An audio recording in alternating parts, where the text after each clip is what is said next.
ഇവിടെ ഈ ഒരു പുസ്തകമേളയുടെ പ്രത്യേകത എന്ന് പറയുന്നത് 3 വിഭാഗങ്ങളിലായിട്ടാണ് കുട്ടികളെ പ്രവേശിപ്പിക്കുന്നത്. അതായത് പ്രൈമറി, അതുപോലെ തന്നെ മിഡിൽ, അതുപോലെ തന്നെ ഹയർ എന്നുള്ള തലത്തിലാണ്. അതായത് ഏകദേശം 12ാം ക്ലാസ് വരെയുള്ള കുട്ടികളെയാണ് സ്വീകരിക്കാൻ വേണ്ടി തയ്യാറായിരിക്കുന്നത്.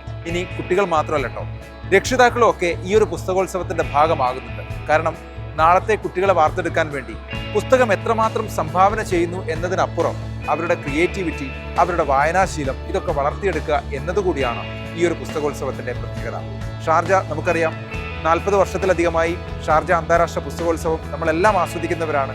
അതിനിടയിലാണ് ഈ കുട്ടികളുടെ പുസ്തകോത്സവം 15 വർഷമായിട്ട് ഷാർജയിൽ നടക്കുന്നത്.